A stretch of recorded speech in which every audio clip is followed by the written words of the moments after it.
Bonjour, bienvenue au Red Hat Tech Lab sur BPM aujourd'hui. Nous attendons d'autres personnes, j'imagine qu'elles vont arriver petit à petit. Je suis Richard Bourner, domaine architecte sur la partie middleware et en partie spécialiste de la solution BPM et BRMS. Donc BRMS, on va en parler un peu plus loin, un nouvel acronyme que peut-être tout le monde ne connaît pas. Donc aujourd'hui, je vais vous présenter la solution BPM, JBoss BPM. Ça va se présenter sous forme de transparent, donc j'ai une trentaine de transparents. Et ensuite, le sujet qui va vous intéresser probablement un peu plus, c'est la démo. Donc c'est une démo d'une application quelconque, c'est des prêts immobiliers, peu importe aujourd'hui le métier, on va essayer de voir qu'est-ce qu'il y a dans le produit qui peut essayer de répondre à vos besoins spécifiques. Ensuite, après les démos, alors on va faire une série de questions-réponses. Je vous invite à me poser le plus de questions possible. N'ayez pas peur, si on déborde, on finira là-bas, parce qu'il faut qu'on libère à 11 h. Mais il n'y a pas de problème. Ayez le plus de questions possible, je suis là pour ça. Donc ça sera après la démo. Voici. Alors, avant que j'oublie, on m'a demandé que vous remplissiez le questionnaire ici. On le fera à la fin, si ça vous convient. Vous me le remettez à moi ou à Claire, pas de souci. Voilà, donc quand je parlais de questions-réponses, en fait, c'est plutôt sous forme d'échange. Vous pouvez parler entre vous. Tout le monde participe. Hein. Ce n'est pas que des questions qui me sont adressées et moi qui réponds. C'est tout le monde. C'est un échange collectif que je voudrais avoir aujourd'hui après la démo. Après la démo, ou si vous avez des questions pendant mes transparents ou pendant la démo, n'hésitez pas non plus. Hein. Ça, il n'y a pas de souci. Alors, qu'est-ce que c'est JBoss Middleware? C'est toute une gamme de produits pour répondre à des besoins middleware. Le but étant d'accélérer votre business. C'est quand même la fonctionnalité primaire de nos produits middleware, avec des coûts d'intégration qui sont minimales, pour que tout s'intègre parfaitement à moindre coût et, si possible, à automatiser le plus possible. Donc, BPM, c'est vraiment le parfait candidat pour ça. Mais vous allez voir dans le transparent suivant, nous avons toute une gamme de produits middleware qui satisfont tous ces critères-là. Alors voilà, je vous ai mis le portfolio de la gamme middleware. Peut-être certains d'entre vous sont déjà familiers. Donc c'est pour couvrir différents besoins dans le monde middleware. Nous allons aujourd'hui parler d'une sous-partie de ce portfolio, qui est cette partie ici. À nouveau, vous n'êtes peut-être pas familier avec l'acronyme à BRMS, mais je vais en parler un peu plus loin. C'est surtout le BPM pour lequel vous êtes venu. Vous allez voir la relation entre les deux tout à l'heure. Voilà, sachez que voilà, on pourra faire d'autres éventuellement plus tard des Red Hat Tech Lab sur les autres composants middleware.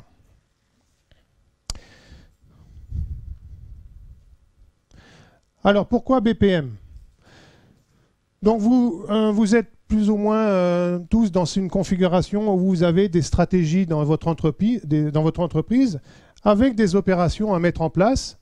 Alors vous avez probablement, pour répondre à ce besoin, vous utilisez probablement des outils type CRM ou ERP pour répondre à votre besoin métier selon vos besoins respectifs.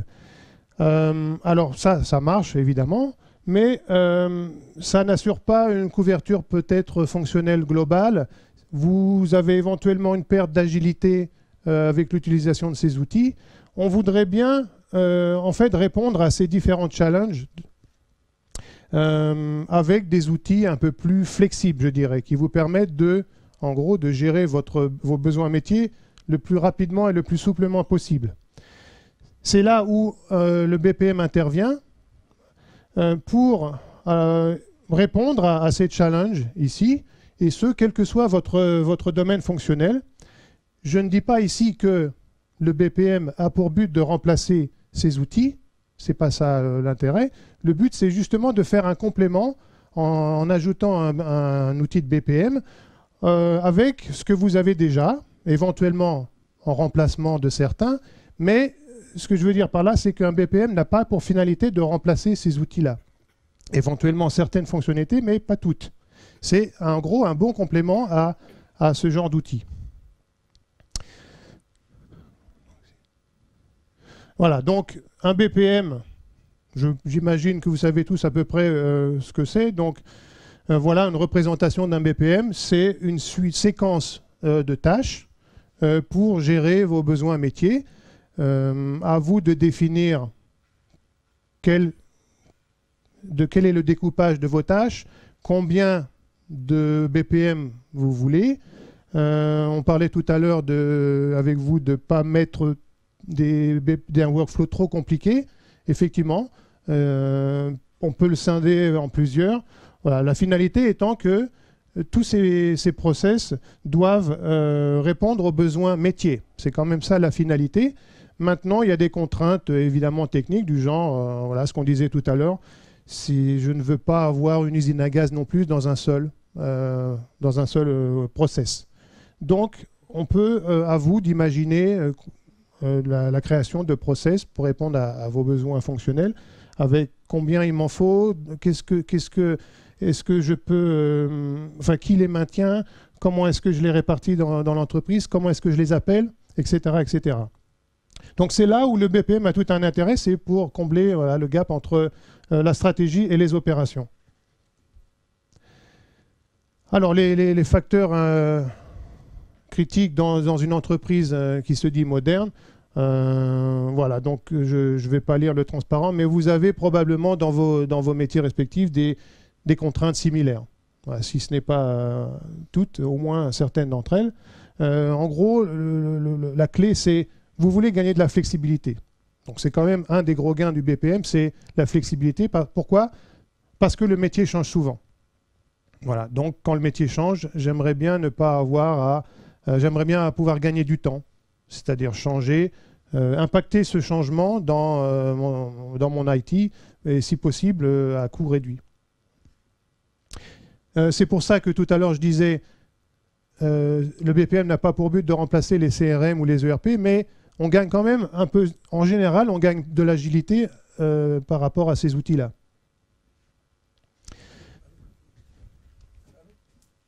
Alors, notre produit BPM s'appelle, le nom exact c'est Red Hat JBoss BPM Suite. Donc c'est un produit qui est assez récent, même si je sais que vous connaissez probablement la version précédente sous la forme JBPM. Donc là maintenant le nom c'est BPM Suite parce que vous verrez tout à l'heure ça englobe plusieurs sous-composants, donc c'est une suite en elle-même. Donc cette suite inclut évidemment le JBPM, mais pas seulement. La version en cours c'est la version 6, c'est la version qui est sortie l'an dernier. Donc voyons dans le détail un peu ce qu'elle contient. Donc voilà, ça j'ai remis ce transparent, c'est voilà sur quoi nous allons discuter aujourd'hui et où ça se situe dans notre portfolio. Alors le cycle de vie d'un BPM en général, ça respecte plus ou moins ce genre de dessin. Ce qu'on veut, c'est vraiment gagner de l'agilité, et j'utilise le mot exprès. On veut gagner de la flexibilité et donc de l'agilité. L'intégration d'un projet BPM dans votre entreprise s'intègre parfaitement à un esprit agile. Voilà. Vous avez tous probablement entendu parler de agile pour gagner de la flexibilité, pour pouvoir faire ce cycle souvent, notamment pour ce que je disais tout à l'heure, parce que le métier change, et en général, il change plus souvent que les applications elles-mêmes, et on veut pouvoir être réactif aux demandes du métier. Donc, en général, on a un cycle dans le monde du BPM qui est grosso modo celui-ci, et comme je l'ai dit, ça s'intègre parfaitement à un cadre agile. Donc, si vous êtes en mode agile dans vos entreprises respectives, l'intégration d'un BPM se fait sans problème, parce qu'il est vraiment adapté pour ça. Alors, les composants dans le produit BPM. Ce n'est pas un transparent exhaustif, mais voilà en tout cas les plus gros. Donc, je vais essayer de vous présenter d'abord les plus importants, et ensuite, au fur et à mesure que que les transparents déroulent, vous allez voir, il y a d'autres un peu moins volumineux, mais tout aussi importants. Nous avons des outils en fait pour permettre à tout profil de travailler. Technique, métier, opération, exploitant. Voilà, il faut que tout le monde participe au projet. Notamment, dans un projet BPM, l'un des intérêts, c'est de faire participer les gens métiers un peu plus qu'avec des outils techniques. Donc pour ça, il faut leur fournir des outils, et si possible des outils non techniques. Donc les business analysts qui sont, bon ça dépend des situations, mais qui sont en général des gens moins techniques que les développeurs ou les architectes, mais c'est eux qui ont la connaissance métier. Donc ce qu'on aime, c'est les impliquer le plus possible dans un projet BPM, ou pas forcément BPM, mais dans un projet informatique. BPM s'applique vraiment pour ça à condition qu'on ait les bons outils. On ne va pas leur donner, typiquement, on ne va pas mettre Eclipse entre les mains des business analysts. Ils ne voudront pas et puis voilà, ils vont pas l'utiliser. Donc il faut des outils adaptés. Nous avons besoin d'un référentiel. Donc le référentiel, c'est là où on va stocker tous les BPM. Vous allez voir les règles métiers dont je parlais de l'acronyme BRMS. Tous les artefacts liés au BPM doivent être dans un référentiel centralisé. Pourquoi centralisé? Parce que même si sur mon dessin je n'ai une seule personne, en fait, je voudrais et potentiellement avoir plusieurs personnes qui manipulent mon référentiel en même temps.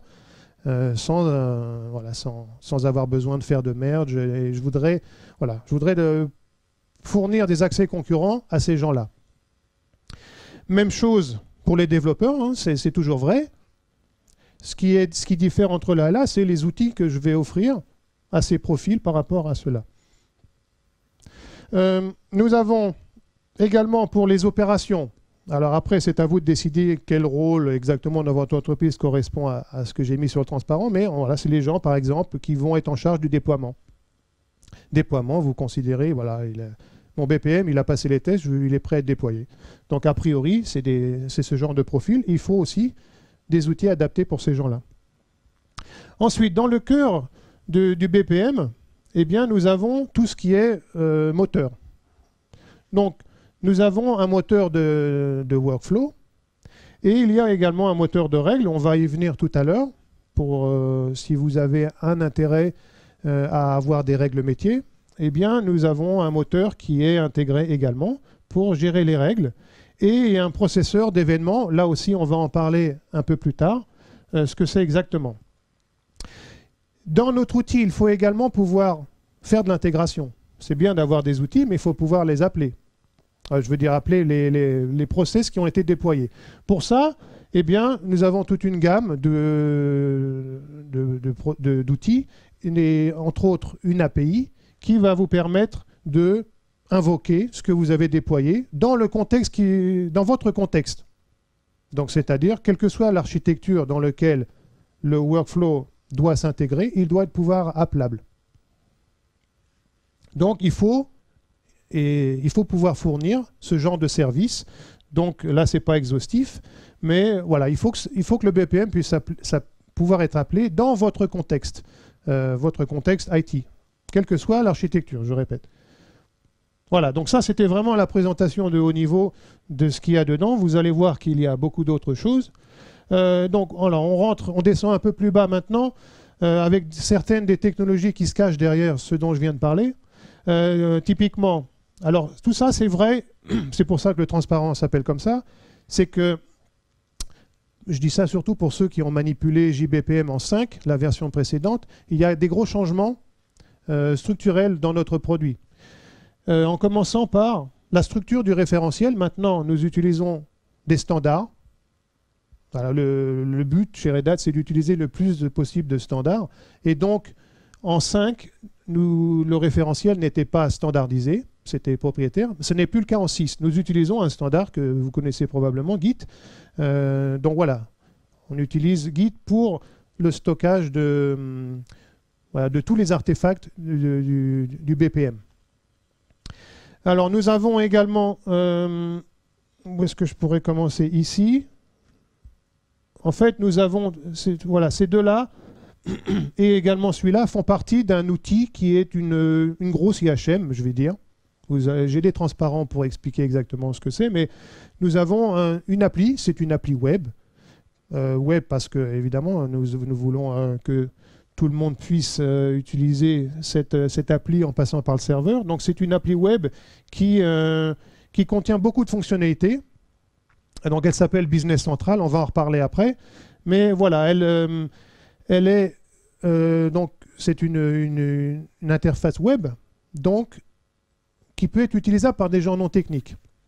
C'est pour ça que, bon, il y a des sous-parties dedans, ça c'est une sous-partie, on va en rentrer dans le détail plus loin, sachant que les développeurs peuvent l'utiliser également, hein, ce n'est pas fait que pour les gens métiers, mais voilà, c'est vraiment une application qui est à utiliser par tout le monde. Ce qui ne veut pas dire que c'est la seule. Les développeurs auront accès à quelque chose d'autre. On va en reparler plus avant après. Qu'est-ce que je pourrais dire? Voilà, dans le moteur.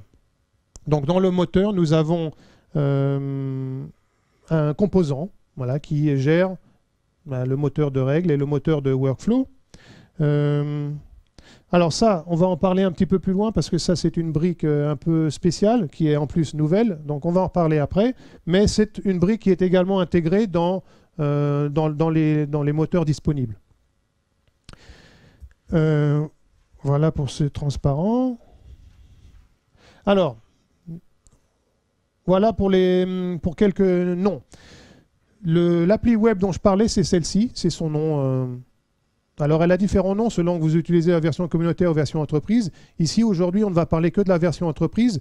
Donc, c'est le nom de la version entreprise. Donc, comme je disais tout à l'heure, c'est une appli web. Donc, elle est grosse, mais c'est un vulgaire-war. Voilà.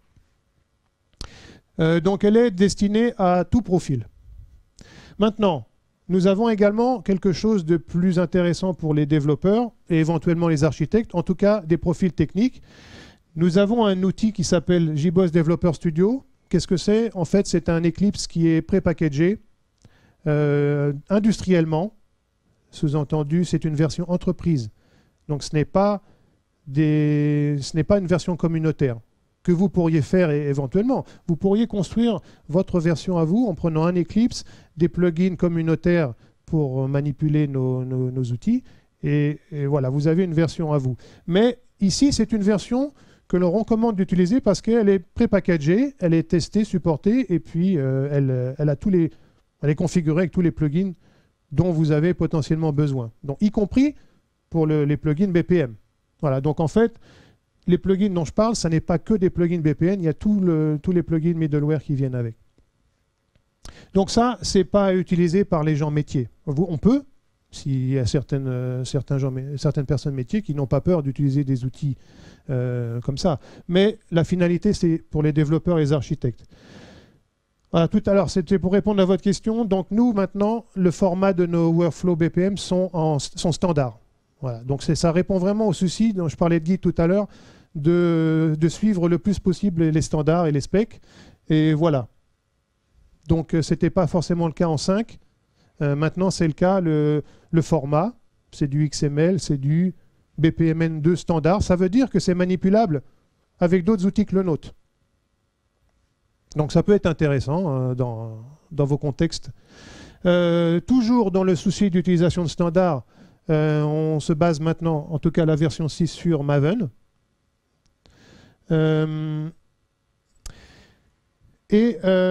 Alors, évidemment, une fois que vous avez designé vos workflows, vos process, il faut pouvoir les exécuter.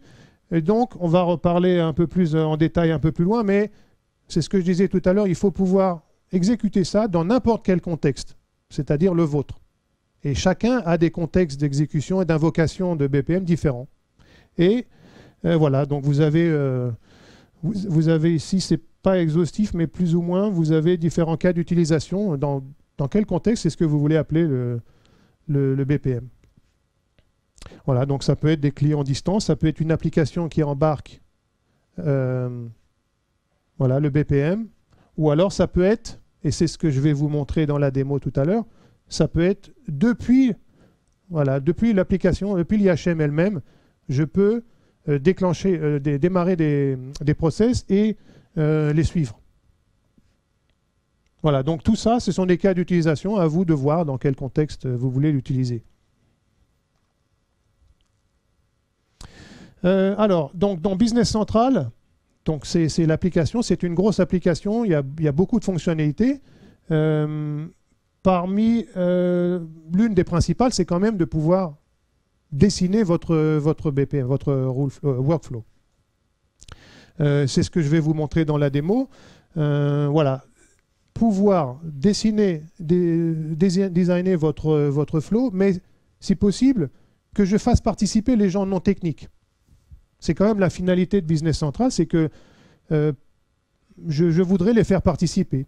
Voilà. À vous de décider jusqu'à quel point, mais j'aimerais bien pouvoir me passer qui me donne un document qui contient le workflow, et c'est moi qui le dessine, et si ça ne va pas, je reviens vers eux. On les fait participer. En général, c'est progressif, mais éventuellement, certaines entreprises décident même de déléguer la maintenance de ceci à ces gens non techniques. Alors, ça ne veut pas dire qu'on se débarrasse de la partie DSI pour ça. Il y a toujours de la validation et du test et de l'intégration, mais la maintenance éventuellement. Et quand je parle de la maintenance de workflow, vous allez voir, j'ai un autre transparent après, j'inclus également les règles métiers.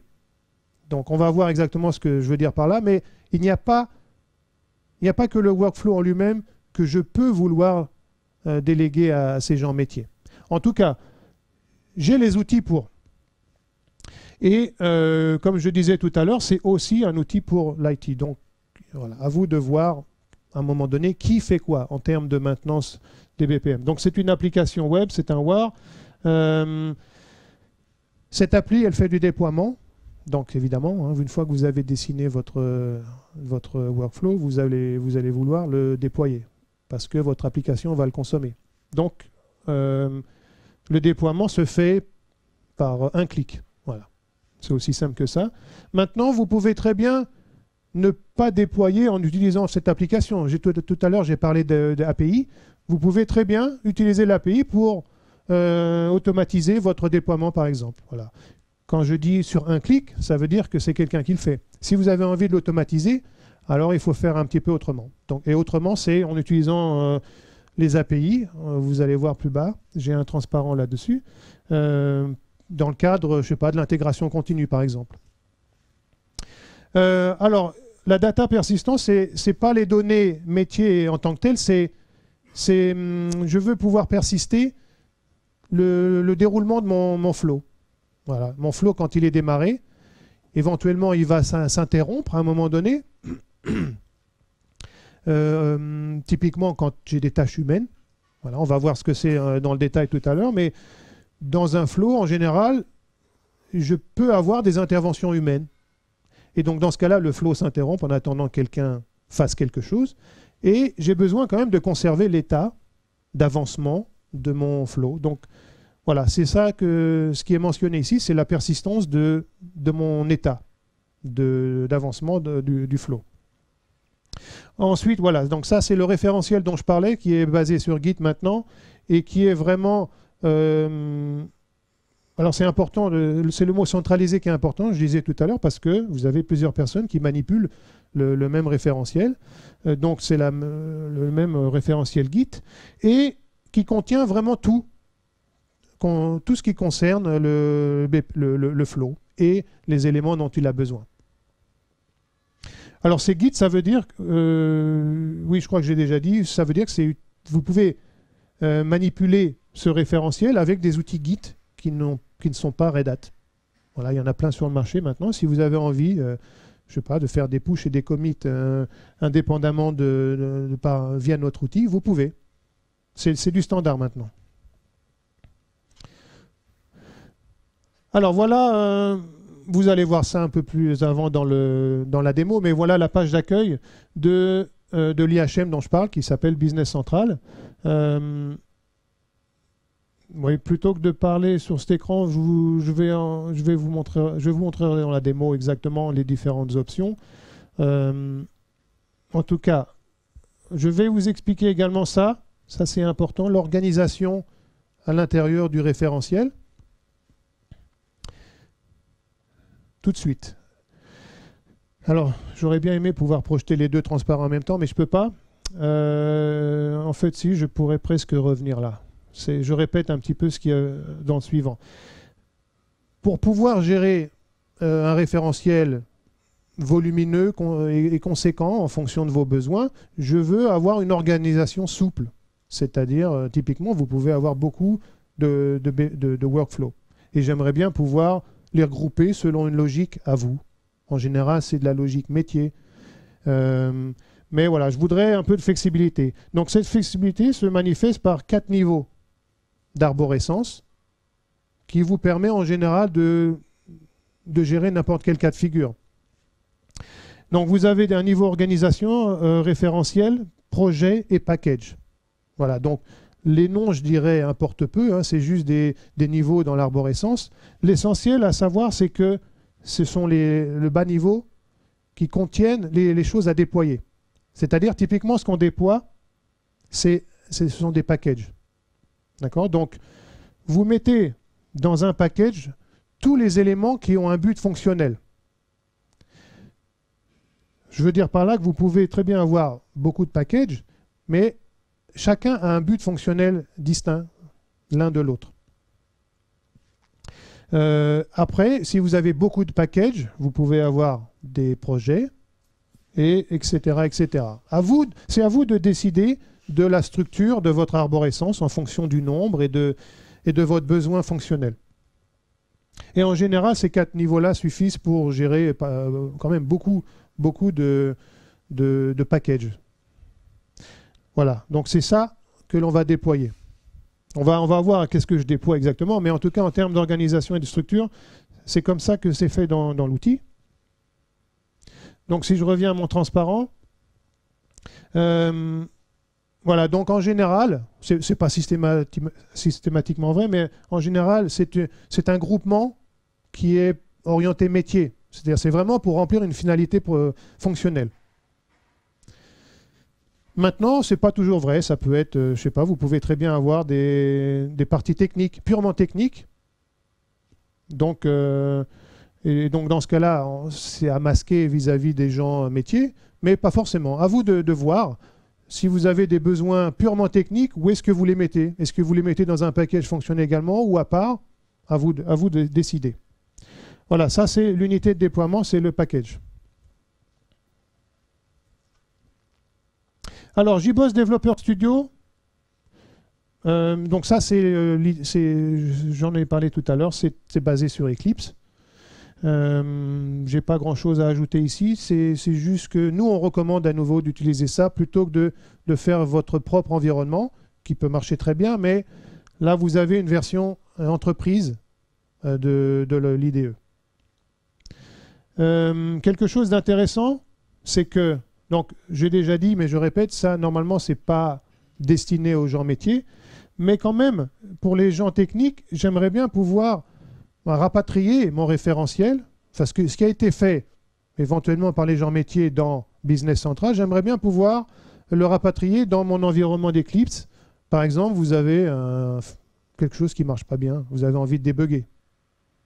Voilà, ça, le debug dans Eclipse, c'est pas à faire par les gens métiers. C'est plutôt les développeurs, voire les architectes. Donc ça n'est faisable que dans Eclipse.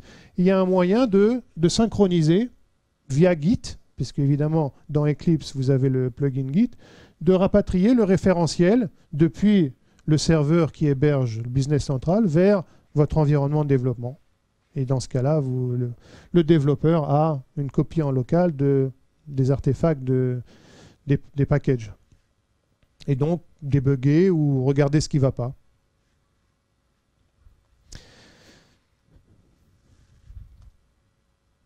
Alors, là, je reviens maintenant sur le Business Central. Donc là, je suis dans l'application web. Une fonctionnalité qui est nouvelle, mais qui n'est pas indispensable, je vais dire pourquoi après, c'est de pouvoir dessiner modéliser vos objets métiers dans l'IHM. Voilà, donc ça s'appelle le Data Modeler. En gros, vous construisez vos entités et leurs dépendances dans l'IHM. Donc ça se présente voilà, comme ça. Vous avez, c'est pas innocent, c'est les mêmes entités qu'on va voir dans la démo. Mais ce sont mes entités métiers. Donc vous êtes technique, donc ça vous reconnaissez en gros, comme des classes Java. Sauf que j'avais peut-être pas envie, pour des raisons X ou Y, de les implémenter en Java. J'avais envie de le faire dans l'outil parce que je veux aller rapidement. Et donc, je crée mes entités ou mes classes et les attributs qui vont dedans de façon graphique. Donc ça, c'est une façon de faire qui est assez pratique et rapide, mais c'est en général pas forcément le cas d'usage dans les entreprises parce que beaucoup d'entreprises ont déjà des équipes qui s'occupent de la modélisation, qui produisent des modèles objets en Java. Donc pas de problème, on sait aussi les consommer, ces modèles objets. Sachez juste que cette fonctionnalité existe. Si vous n'avez pas de modèle existant, vous pouvez le construire comme ça. À la finale, ça va quand même être du Java. Hein. Ça va générer des pots de Joe en Java. Et qui sont d'ailleurs exploitables. On peut les exporter et les utiliser ailleurs. Si vous avez une IHM dans vos applications qui a besoin d'afficher voilà, ces objets-là, eh bien on peut extraire le modèle objet pour le réutiliser ailleurs. À vous de voir. Comme je disais tout à l'heure, vous pouvez également faire l'inverse, c'est-à-dire vous avez vos entités modélisées et vous voulez les importer dans Business Central et vous passez de cet outil, c'est possible également. Alors, des formulaires. Donc, on n'a pas encore vu, mais donc vous m'arrêtez si j'ai besoin de donner des explications. Mais dans un workflow, en général, il y a des tâches humaines. Ce n'est pas toujours vrai, mais en général, il y en a. Des tâches humaines avec donc une intervention de quelqu'un, avec une interruption dans le workflow pour dire, bon, il y a quelqu'un qui a besoin d'entrer des données ou valider ou faire quelque chose. Nous avons une nouvelle fonctionnalité, c'est aussi nouveau, qui consiste à proposer des formulaires pour remplir les données à la fois en entrée et au moment des tâches humaines. Voilà, donc ça, ce n'est pas indispensable. C'est une commodité que l'on offre. Si vous n'avez pas envie d'utiliser le nôtre, typiquement parce que ça ne correspond pas à votre look and feel chez vous, eh bien, vous faites la vôtre. Il n'y a pas de souci. Là, c'est une fonctionnalité pratique. Et en plus, c'est pratique et puis c'est facile à dessiner. C'est du drag and drop. C'est vraiment assez facile. Là, je suis toujours dans Business Central. Hein. Là, je ne suis pas dans Eclipse. Hein. Alors après, voilà le cœur du BPM. Donc l'IHM permet de, toujours sous forme de drag and drop, de dessiner votre workflow. Donc celle-ci, elle commence à être un petit peu conséquente. Vous voyez, il y a des couleurs. Les couleurs, c'est juste cosmétique, hein, ça n'a pas d'intérêt fonctionnel. L'intérêt, c'est que on ne va pas rentrer dans le détail tout de suite parce que c'est le même que dans la démo. Je vais vous le montrer rapidement tout à l'heure. Mais voilà, je veux pouvoir faire ça rapidement. Et surtout, je veux pouvoir le maintenir facilement. C'est-à-dire que ça change dans le temps. C'est normal, c'est le métier qui veut ça. J'ai besoin de, je sais pas, il y a des branches qui changent, j'ai des nouvelles tâches, etc., etc. Et a priori, le métier là change plus souvent que l'application.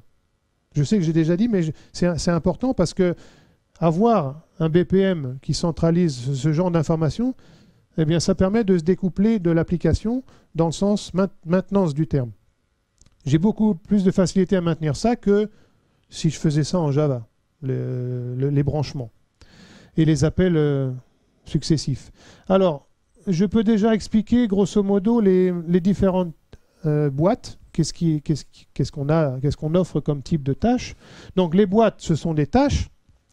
Alors, c'est un peu dur sur ce transparent parce que c'est petit, mais vous voyez ici en haut à gauche de chaque boîte, il y a des icônes différentes qui représentent les types de chacune des tâches. Alors, je vais commencer par celle-ci. Là où il y a la tête d'une personne, c'est une tâche humaine. Ça veut dire que quand j'avance dans le flow et que j'arrive à une tâche humaine, c'est que quelqu'un doit faire quelque chose. Voilà. Et donc, je reviens à mes formulaires tout à l'heure. Ça pourrait être un exemple de tâche humaine. Quelqu'un doit valider que, je sais pas, un reçu est bon, par exemple. Donc, voilà. Partout où il y a des textes, donc ce sont des human tasks, comme cela s'appelle dans notre produit. Donc, une intervention humaine. Vous avez... alors, ici, c'est un petit tableau, en fait, on ne voit pas bien. C'est des règles métiers. Donc, est-ce que certains d'entre vous connaissent BRMS ou les règles métiers ou pas du tout? Non? Alors, d'accord, j'ai d'autres transparents après, de toute façon. Ici, j'ai des règles métiers qui contiennent de la logique fonctionnelle sous la forme si quelque chose, alors quelque chose. Voilà un exemple de règle métier. Et vous êtes tous consommateurs de règles métiers, même si vous en apercevez pas. Par exemple, si vous prenez le TGV régulièrement et si vous avez un certain cumul de points, vous passez à comment ça s'appelle, grand voyageur ou grand voyageur plus. Donc là, typiquement, potentiellement, il y a des règles métiers derrière. Si mon niveau de points est tel, alors je passe au statut suivant. Donc voilà un exemple bateau de logique qui peuvent se mettre sous forme de règles métiers. Selon vos domaines fonctionnels, vous pouvez en avoir beaucoup et éventuellement décompliquer. Ça dépend de ce que font les gens métiers chez vous. En tout cas, ces boîtes-là, j'en ai plusieurs, contiennent des règles métiers qui sont exprimables sous la forme si quelque chose, alors quelque chose. Voilà. Ça, c'est le concept de base de BRMS et des règles métiers.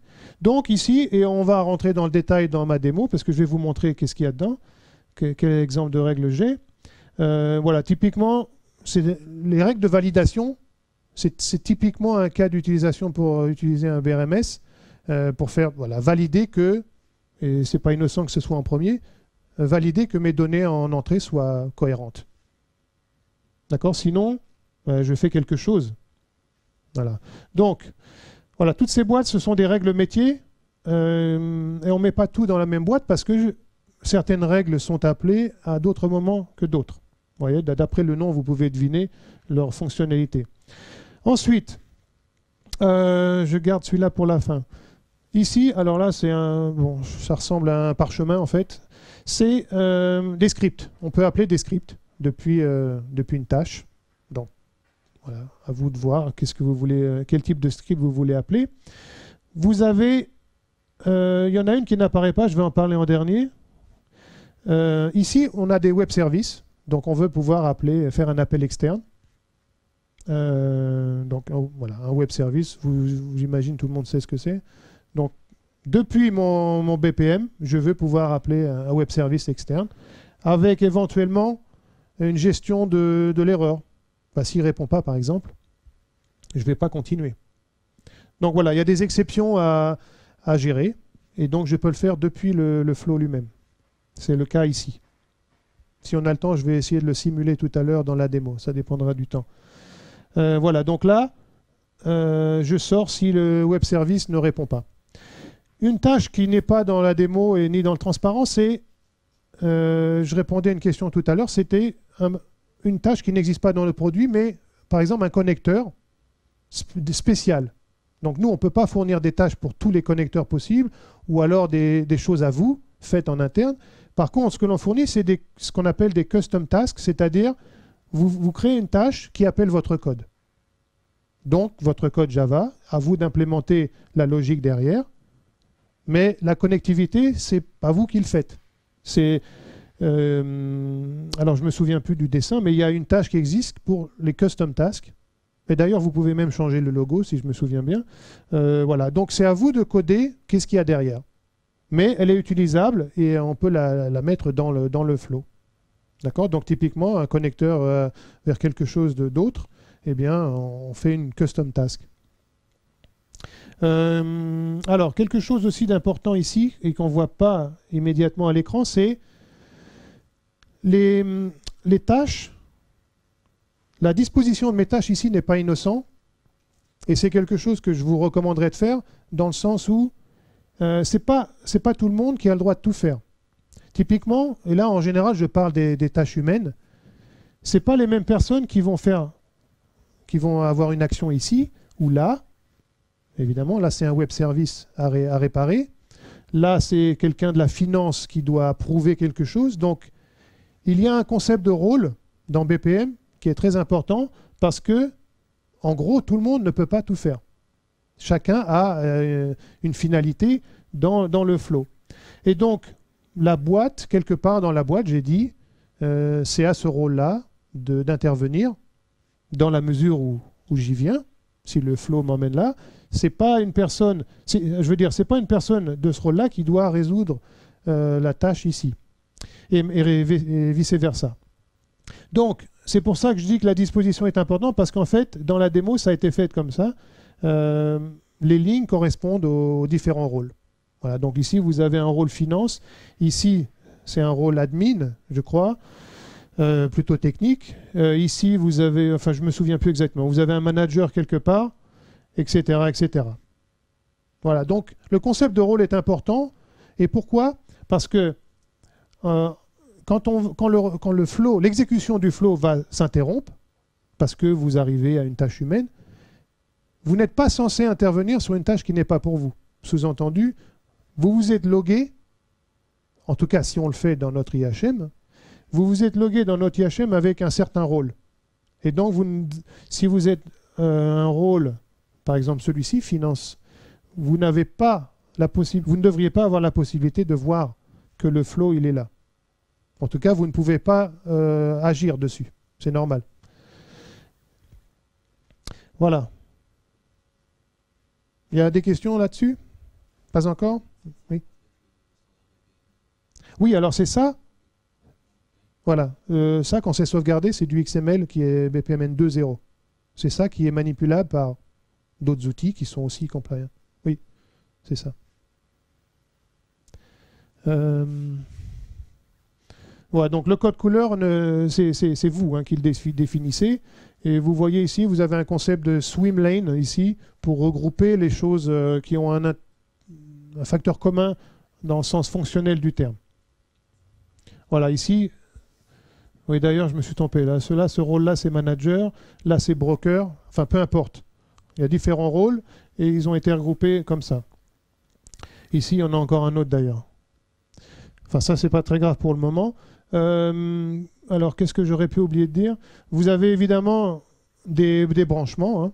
Vous avez des branchements conditionnels. Ça, c'est la base de tout BPM. Et c'est à vous de définir quand est-ce que je vais à droite ou quand est-ce que je descends. Voilà. Sur chaque flèche, en gros, vous dites quels sont mes critères de branchement. Alors, Process Designer, donc c'est ce qu'on vient de voir. Là, je ne vais pas répéter tout ce que j'ai dit. Oui, voilà. Donc c'est cette partie-là qui est à retenir, c'est-à-dire si vous avez une tâche spécifique, vous avez besoin de faire quelque chose. Ce n'est pas énormément de travail parce qu'on vous fournit des, des interfaces Java pour que ce soit utilisable dans le Process Designer. Donc vous avez juste une classe Java à faire. Après, la complexité, c'est tout le code pour appeler votre fonctionnalité. Et ça, c'est à vous. Mais la connectivité pour s'intégrer à notre Process Designer n'est pas compliquée. Alors les rôles, voilà, j'en ai parlé. Donc les rôles, dans l'IHM, il y a un certain nombre de rôles prédéfinis. Je crois qu'il y en a 4 ou 5. En général, ce n'est pas ceux que vous voulez. Donc, il est possible de créer ses propres rôles. Vous vous souvenez, là, j'avais broker, manager. Ça, ce ne sont pas des rôles prédéfinis dans notre produit. Alors que admin, il l'était. En tout état de cause, c'est vous qui définissez, qui devez définir en tout cas, de quel rôle vous avez besoin dans votre flow ou dans vos workflows. Et à un moment donné, alors un rôle, ce n'est pas une personne. C'est un profil. Et c'est à vous de dire, OK, telle personne correspond, enfin telle personne a tel rôle. Sachant qu'une même personne peut avoir plusieurs rôles. Typiquement, l'admin, c'est à vous d'être d'accord avec moi ou pas, mais un admin, il a le droit de tout faire. Mais bon, à vous de définir combien et qui. Et sachant qu'il y a quelqu'un qui va créer ses rôles et ses utilisateurs à un moment donné. Alors voilà, donc j'ai déjà dit tout ça. Oui, j'ai déjà dit tout. Donc je passe au suivant. Alors il est possible de, quand vous avez dessiné votre workflow, de faire de la simulation, c'est-à-dire de voir quels sont, et c'est fait de façon exhaustive, quelles sont quelle est la combinatoire en termes de branchement. Donc dans le menu en haut, il y a un moyen de voir par où potentiellement je peux passer. Donc là, c'est pas basé sur c'est pas basé sur des données, hein, c'est pas une exécution ici. C'est juste de voir quelles sont mes différentes options en termes de chemin. Et avec des codes couleurs, je vais essayer de vous montrer si on a le temps. On peut afficher voilà, toutes les options. Une autre chose intéressante, alors ce que je viens de dire, c'était voilà, Pathfinder.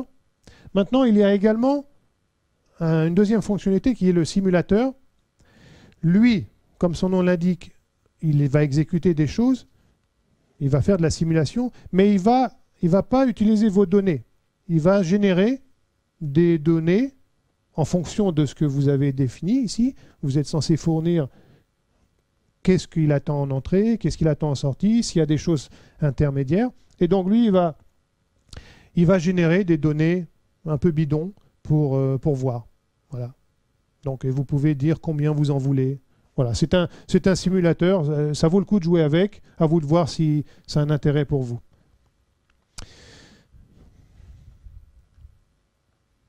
Alors, bon, celui-ci, ah oui, d'accord. On rentre dans la partie BRMS. Donc tout à l'heure, j'ai mentionné un exemple de règle métier, sous la forme si quelque chose, alors quelque chose. Voilà, ça c'est une règle qui rentre dans le cadre d'un BRMS. Donc ça c'est un acronyme bien spécifique qui est destiné à fournir des outils pour la gestion de règles métiers. Le BRMS est une sous-partie du BPM dans notre produit. Enfin, il peut être une sous-partie ou alors il peut être utilisé tout seul. Je reviens sur ce que je dis.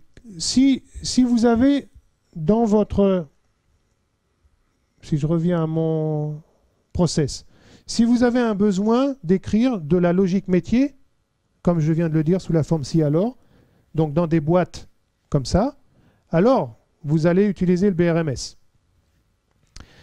Donc là, il n'y a pas grand-chose à faire puisque si vous utilisez BPM, c'est déjà inclus.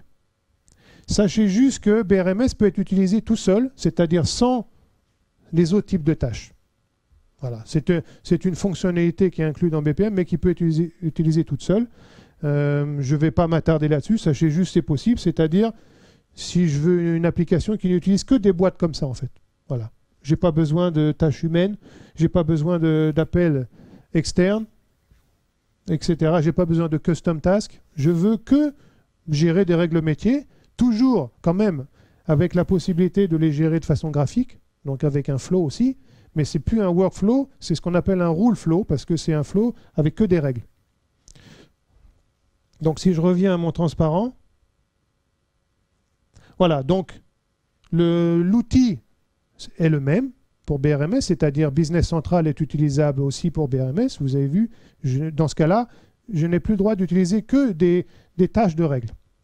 Donc c'est une sorte de sous-partie qui peut être intéressante. Il y a certaines entreprises qui utilisent juste ça parce qu'ils n'ont pas encore exprimé le besoin MPM, mais c'est facile de passer de l'un à l'autre puisque, comme j'ai dit tout à l'heure, BRMS est intégré dans BPM.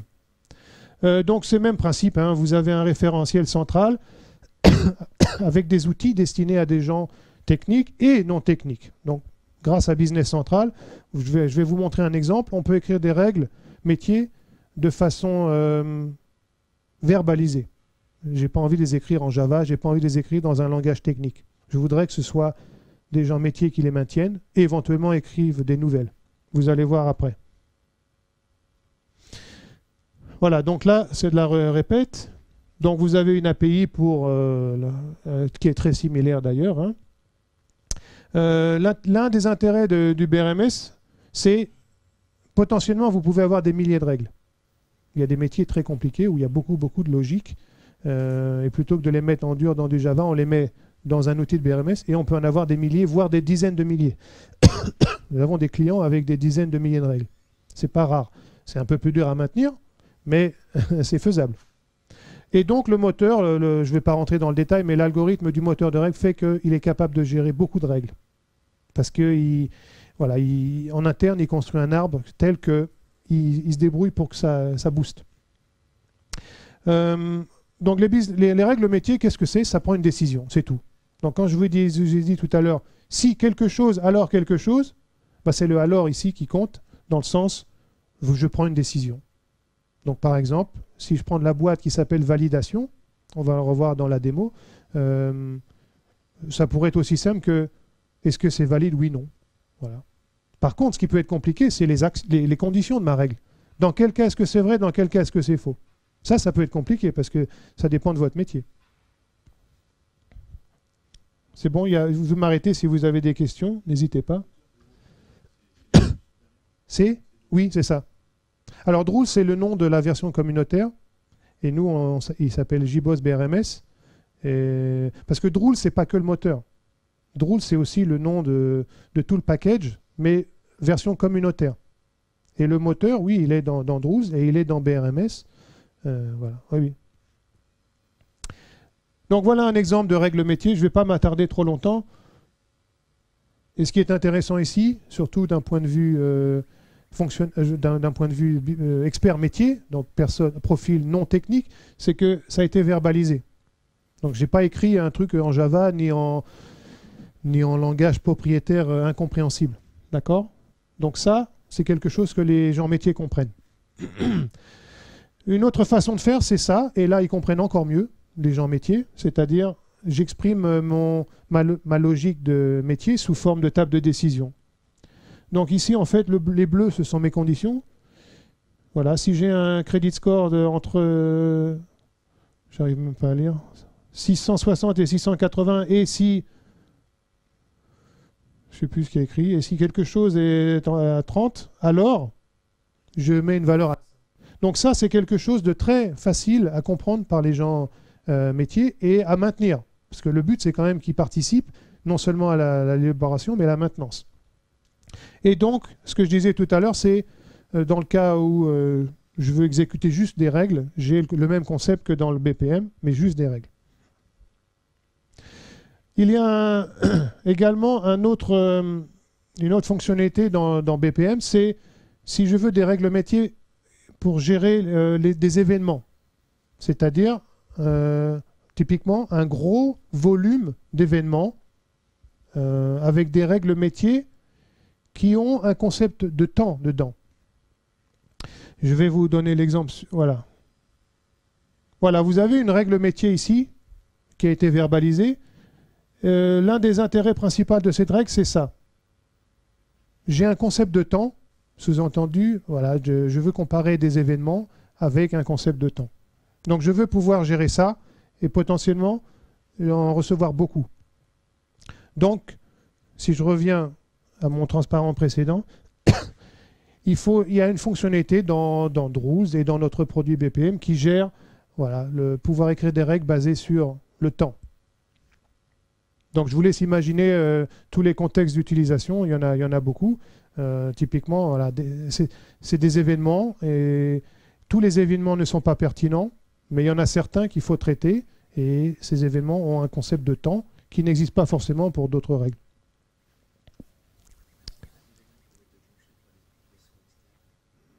Oui, oui, en général c'est le cas.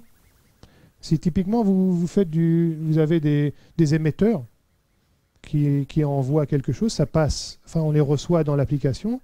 Donc ça crée un objet événement, quelle que soit la façon dont vous l'avez modélisé, et on le passe au moteur, et il crache son résultat en fonction de ça.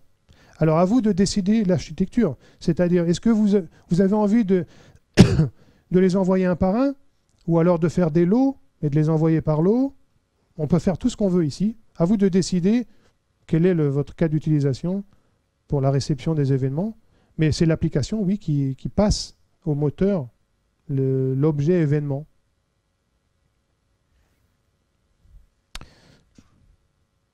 « 」 « 」 « Alors ça, je passe. Alors, parmi les fonctionnalités de Business Central, il y a un intéressant qui s'appelle BAM, donc qui permet de visualiser des métriques lors de l'exécution de votre process. Voilà. Donc il y a des informations fonctionnelles et techniques dedans, de façon graphique. Donc en général, c'est parlant pour tout le monde. C'est des camemberts et des histogrammes. Et voilà. Donc on affiche des informations sur voilà, ce qui s'est passé. Et en général, avec l'historique.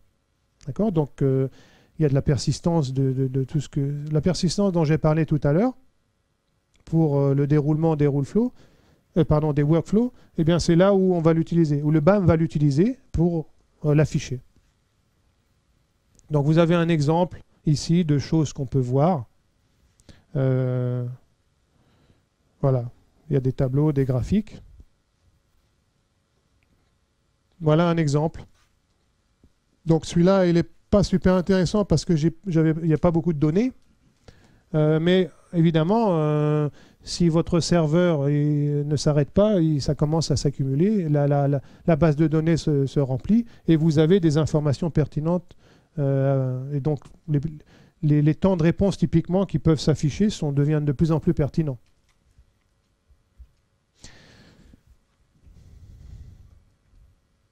Alors, encore une fonctionnalité dans notre produit qui est un petit peu à part, et d'ailleurs, elle n'est même pas exactement dans le produit puisqu'elle est encore en tech preview.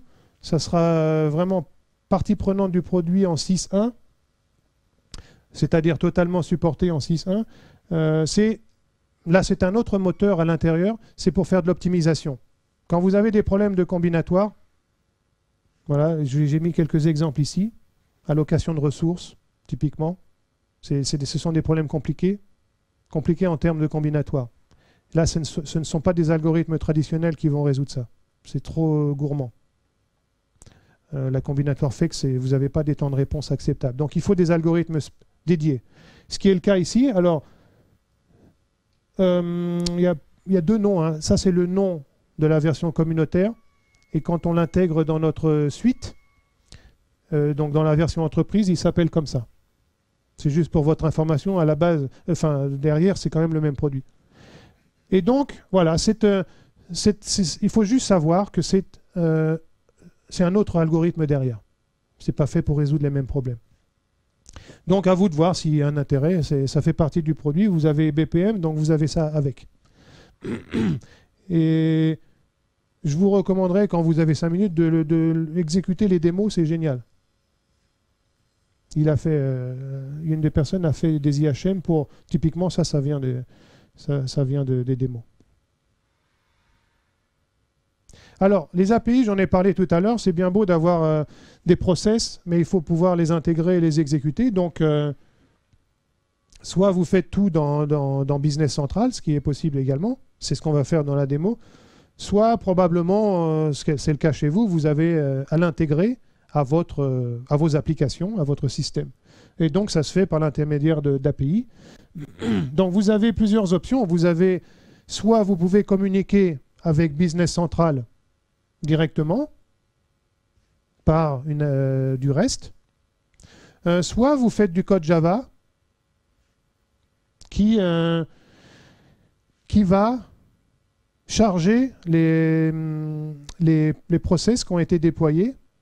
Et donc, là, on n'utilise plus Business Central. C'est-à-dire que c'est votre appli qui invoque via notre API les process. Évidemment, vous lui passez les données dont il a besoin et vous récupérez le résultat. Et c'est à vous de gérer, dans ce cas-là, qu'est-ce qu'on fait au niveau des human tasks. Parce que le process, il va s'interrompre, ça c'est normal, en attendant que quelqu'un intervienne. Donc c'est à vous de gérer éventuellement les formulaires. Si vous avez une IHM pour que cette personne intervienne, et que vous ne voulez pas utiliser les nôtres, alors c'est à vous de le faire. Mais tout l'outillage est là pour le faire, notamment via l'API. Typiquement, vous pouvez récupérer les process marche par ID, donc vous savez, vous pouvez tout récupérer, à qui il est affecté, quand est-ce que ça a été interrompu, il a tant de temps pour le résoudre, sinon je vais ailleurs, etc., etc. Donc vous avez des API pour vous permettre de gérer vous-même le cycle de vie des process. Alors vous avez différents types de sessions. Donc quand vous créez une nouvelle instance de process, vous avez besoin d'une session. Donc vous avez différents modes. En général, on utilise le stateful dans le cas d'un BPM, mais ce n'est pas forcément vrai, ça peut être stateless. Si c'est juste, typiquement, quand on a des human tasks, il vaut mieux que ce soit stateful. Mais voilà, sachez que ça existe. Si il n'y a pas de human task et qu'on veut un truc qui se déroule sans intervention et qui, à la fin, il nettoie tout, alors stateless, ça va très bien. Voilà, alors l'intégration, l'API d'intégration dont je parle, là, le code Java pour rappeler vos instances de process, il a changé depuis la 5. Donc je ne sais pas si certains d'entre vous ont manipulé la JBPM 5, mais si c'est le cas, sachez que ça a changé. Donc il y a éventuellement un effort de migration qui n'est pas énorme.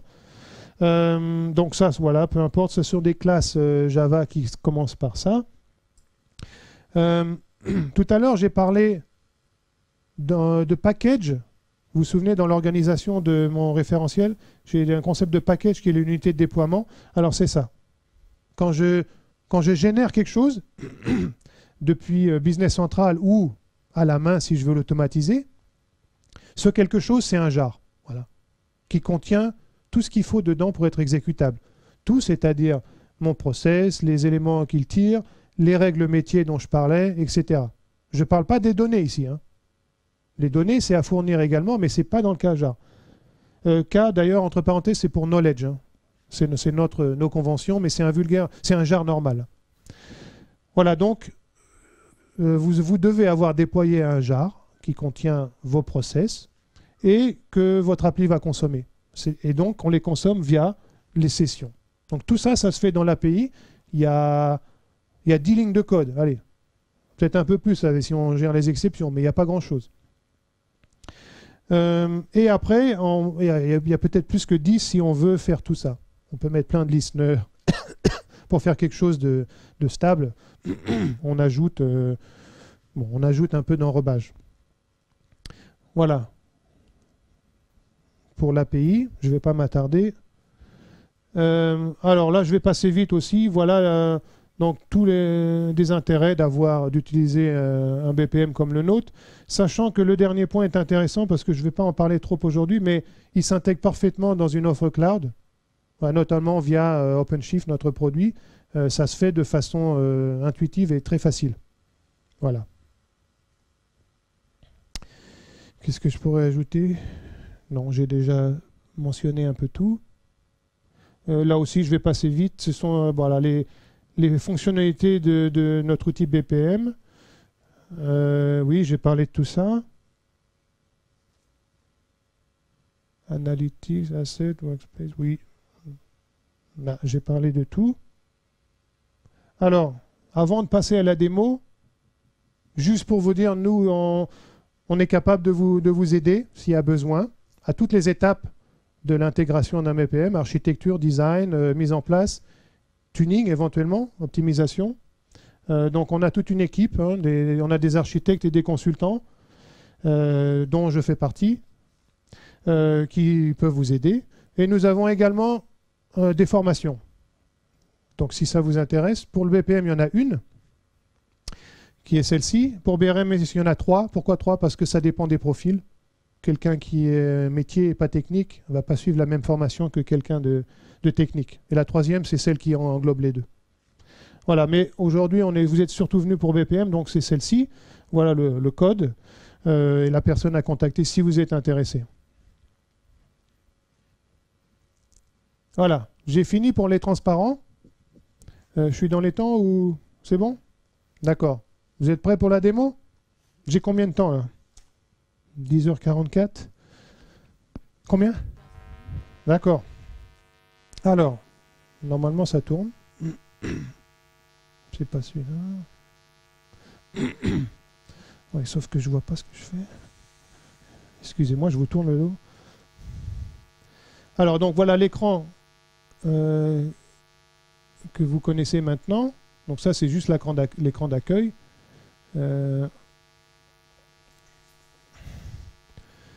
Alors, on va commencer par...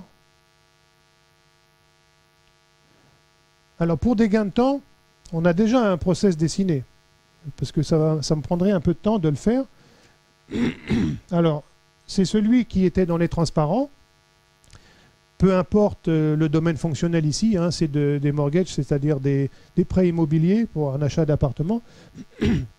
C'est pas très important. L'essentiel, c'est de voir les différentes options et essayer de les faire correspondre à votre besoin chez vous.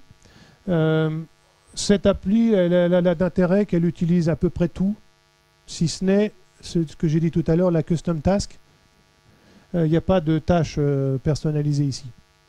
Mais sinon, ça utilise à peu près tout. Donc,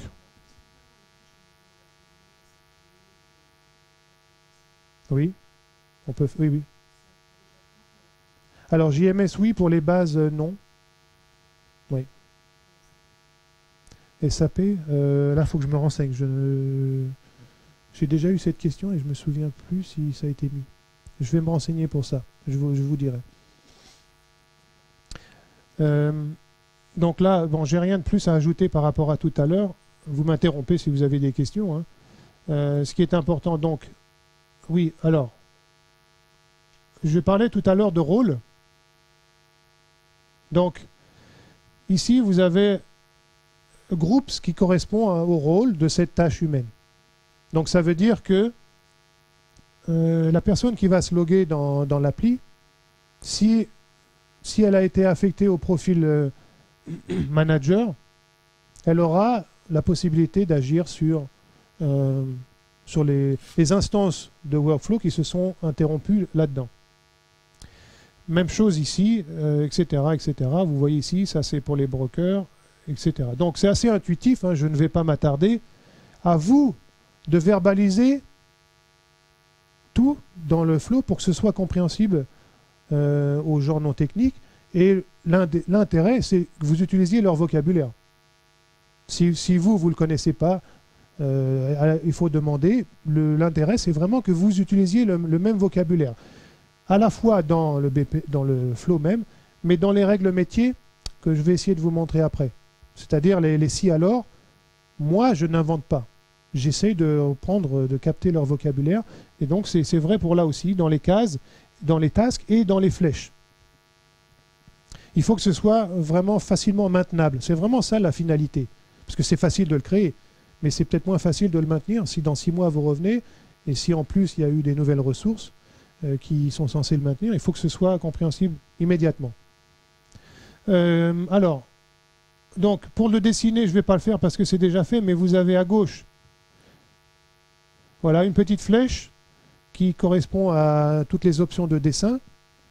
Donc, je ne vois plus grand-chose, mais voilà, vous avez les tâches. Voilà, vous avez des tâches ici. Vous avez, non, en fait, il y a aussi une tâche de email, envoi d'email. Bon, en tout cas, ça se fait par drag and drop, c'est très facile.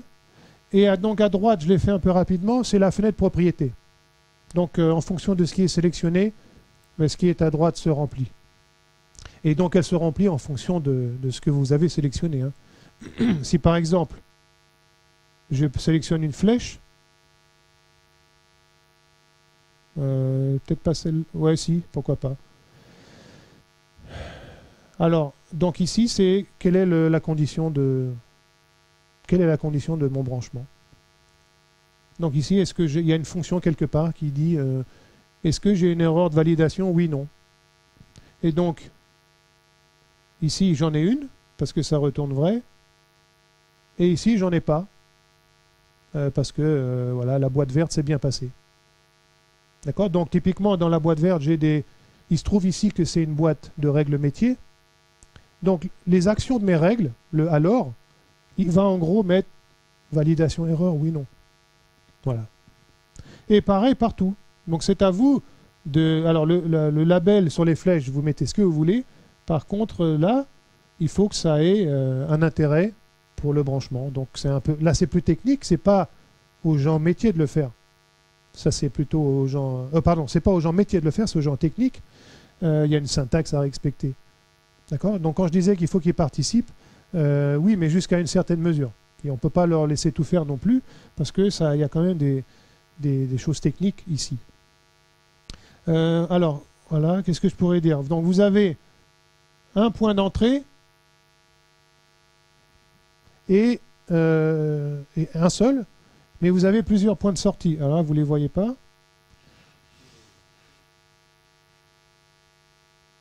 Voilà. Donc vous pouvez avoir autant de points de sortie que vous voulez, mais vous avez un point d'entrée. Bon, ils ont changé la couleur, mais voilà. Vous avez un, deux. Tiens, il me semblait qu'il y en avait un autre à gauche. Non, il n'y en a plus. Bon, bon, il n'y a que 2 points de sortie. D'accord? Alors, qu'est-ce que je voulais vous montrer d'autre avant de l'exécuter? Oui, alors je vais vous montrer peut-être les règles vite fait. Au moins une règle. Donc, comme j'ai dit tout à l'heure, on va regarder les règles de validation. On a ici une tâche qui contient des règles métiers. Donc, ah oui, avant de vous montrer ça, j'ai oublié la partie de gauche. La partie de gauche, c'est là où on met tous les éléments nécessaires au flow. Donc, le stockage se fait ici. Et c'est regroupé par type, par catégorie. Donc, business process, là, j'en ai qu'un dedans. En gros, c'est celui-là. Donc, il est déjà affiché. Mais vous pourriez en avoir plusieurs. Et une fonctionnalité qui existe également, qui n'est pas dans la démo, c'est je peux avoir des subflows.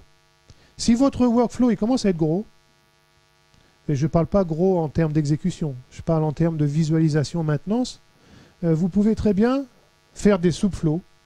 Donc, il faut descendre dedans.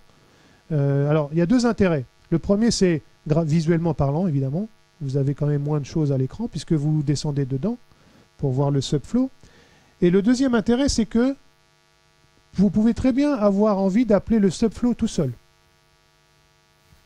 Vous pouvez très bien appeler le rule flow dans son intégralité qui, lui, appellera le subflow parce que vous avez une tâche pour ça. Ou alors, vous avez un autre besoin fonctionnel qui fait que le subflow peut également être appelé tout seul. Ça peut être un cas d'utilisation. Donc ça, c'est faisable grâce au subflow. Quand on invoque un process et qu'on veut créer une instance, il faut lui fournir laquelle.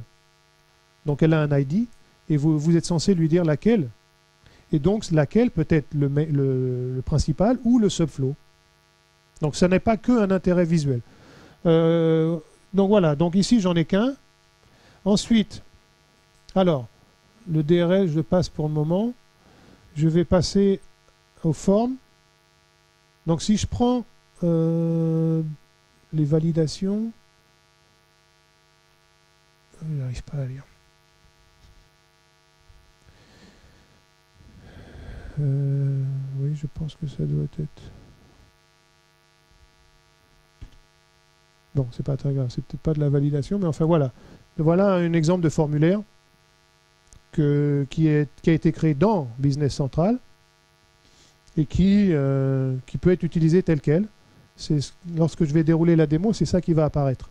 Maintenant, à vous de voir si ça vous convient ou pas en termes d'intégration à vos infrastructures. Et si vous voulez votre propre look and feel, il va falloir faire les vôtres. En tout cas, voilà, la fonctionnalité existe. Ensuite, que j'essaie de faire dans l'ordre,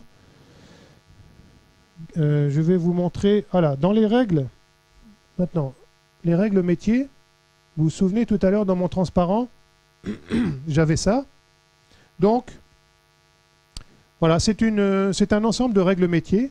Chaque ligne correspond à une règle métier que j'aurais pu écrire autrement, sous la forme si ça est plus grand que ça, et ça inférieur à ça, et ça égale ça, alors ça.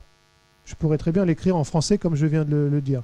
Mais quand j'ai beaucoup de règles qui se ressemblent, structurellement parlant, je préfère les mettre sous forme de tableau parce que les gens métiers, c'est ce qu'ils font. Si on leur dit, si on dit aux gens métiers sans donner aucune indication, vas-y écris-moi ta logique métier, sans leur dire dans quel format, beaucoup de fois, ils vont prendre Excel.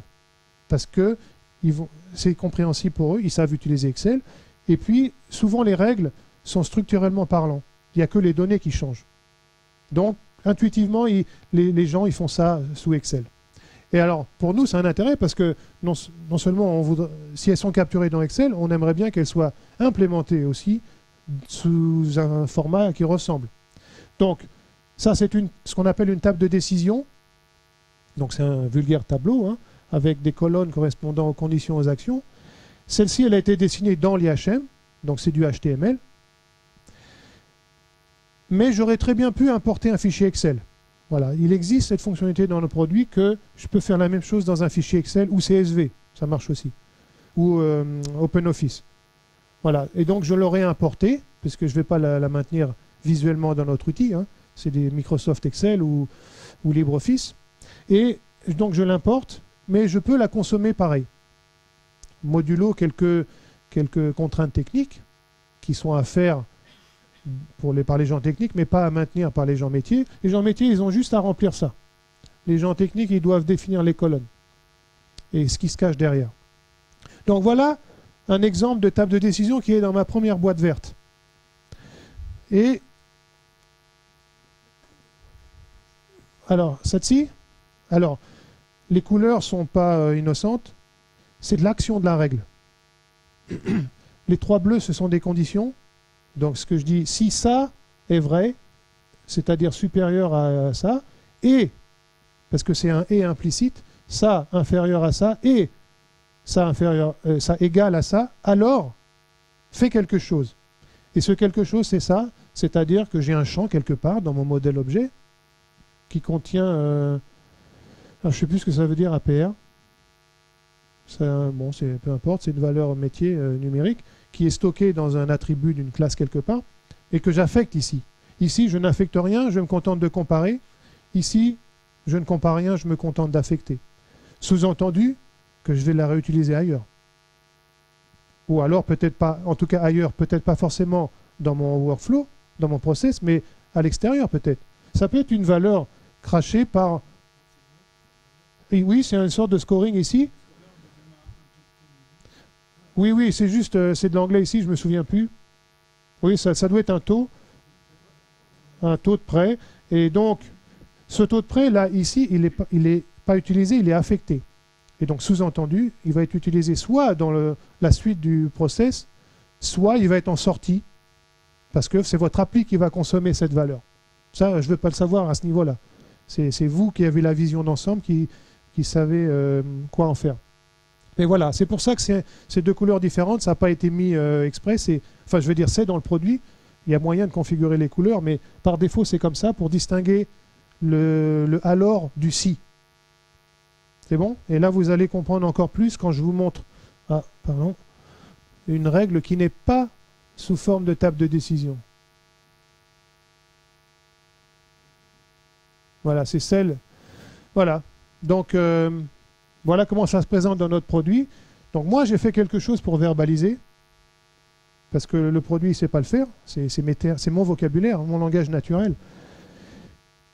Mais, voilà, donc je peux modulo une phase de mapping pour permettre la verbalisation. Je peux donner ça à des gens métiers. Voilà. Je t'ai verbalisé les entités et les phrases. À toi d'écrire les règles avec les bonnes valeurs numériques. Donc ici, c'est une autre règle, comme dans ma table de décision, sauf que là, c'est présenté différemment. À la finale, le moteur, il s'en fout. Il va exécuter ça indifféremment du langage utilisé pour l'écrire. Donc, vous voyez, quand vous donnez ça à des gens métiers, ils comprennent tout de suite, hein, si vous utilisez leur vocabulaire. Et en plus ils sont pas... ils rechignent pas à en ajouter d'autres quand on leur prépare le terrain comme ça. Donc voilà, ça c'est aussi une règle qui est dans... Alors celle-là, elle ne l'est pas parce que je l'ai faite exprès, mais c'est une règle qui typiquement pourrait être mise dans la boîte verte de validation. Ensuite, bon, je ne vais pas passer en revue tout ici parce que je voudrais dérouler. Ah oui, non, je voulais vous montrer... C'était ça. Alors, où est-ce qu'il est? Non, c'est pas là. Tiens, c'est quoi? Information. Voilà, donc ça a été fait comme ça dans la démo pour des soucis pour des gains de temps. Comme j'ai dit tout à l'heure, vous n'êtes pas obligé de le faire. c'est le modèle objet qui se cache derrière la démo. Ça n'a pas été codé en Java et importé, ça a été fabriqué de toutes pièces dans l'appli. Voilà. Donc vous vous souvenez, dans mes transparences, j'ai parlé d'un data modeler. Voilà. Donc ça, je modélise mes entités métiers comme ça.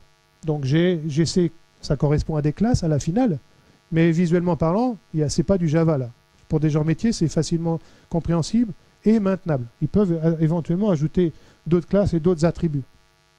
Donc vous avez à gauche les entités et les attributs qu'elles contiennent, avec leur type. Donc vous êtes des gens techniques, vous voyez tout de suite le mapping avec du Java, mais quelqu'un de fonctionnel, il faut que ce soit compréhensible, et en général ça l'est. Même les types ici, les gens comprennent qu'il faut choisir un type pour les attributs. Donc voilà, ça c'était le data modeler.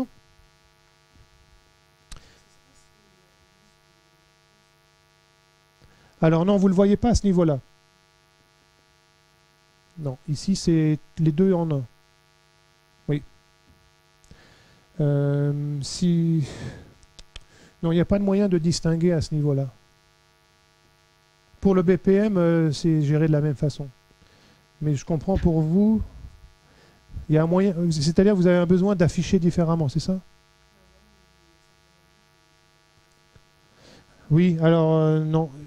À moins de trouver des labels parlants, il n'y a pas moyen de distinguer. Alors je crois avoir fait le tour de ce qui est important en tout cas. Oui.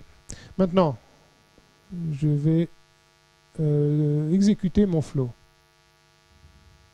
Alors donc, là j'étais dans la partie authoring, qui est écriture de mes règles et de mon flow. Maintenant, alors ici c'est pour déployer. Donc moi j'ai pas besoin de déployer dans le cas de ma démo parce que j'exécute tout en interne. Donc je vais démarrer mon flow et je vais renseigner mes données par les formulaires. Donc j'ai pas besoin de déployer. Mais vous, a priori, vous aurez besoin. Sauf si vous faites comme moi, c'est-à-dire tout dans l'IHM. Mais a priori, c'est pas comme ça. Vos données, a priori, elles vont arriver de l'extérieur, donc il faudra faire quelque chose via l'API. Donc pour ça, il faudra passer par le deploy pour, vous vous souvenez, le kjar dont je parlais. Voilà. Une fois que vous avez écrit votre process, éventuellement les règles métiers qu'ils contiennent, et que tout est bon, vous avez des moyens de valider vos règles, vos flows, etc. Évidemment, vous ne pouvez pas déployer quelque chose qui n'est pas bon. Si j'enlève une flèche, ça ne va pas déployer. À condition qu'il soit bon, on déploie. On crée ce kjar, et qu'est-ce qu'il contient? Il contient tout ce qui est nécessaire à l'exécution, et c'est déjà précompilé. Voilà, donc c'est ça que votre appli va consommer. Donc c'est pour ça que je dis que je n'ai pas besoin de le faire ici, parce que moi je fais tout en local, sous-entendu à l'intérieur de Business Central.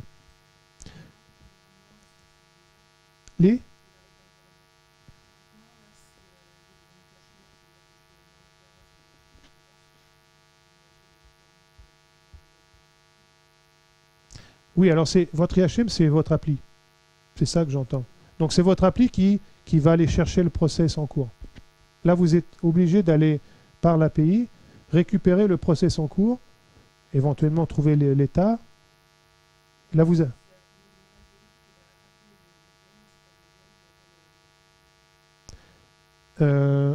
non. Vous devez... Alors attendez, non, c'est pas tout à fait vrai. Vous pouvez également faire en sorte que...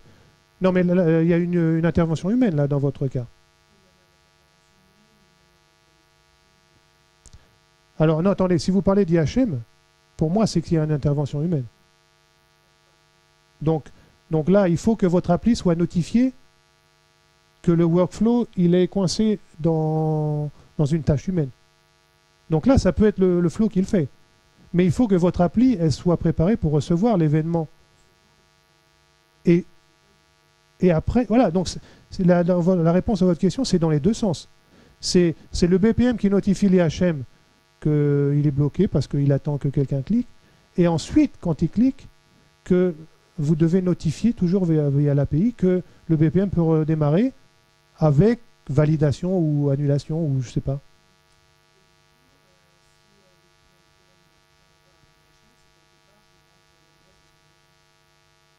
Oui.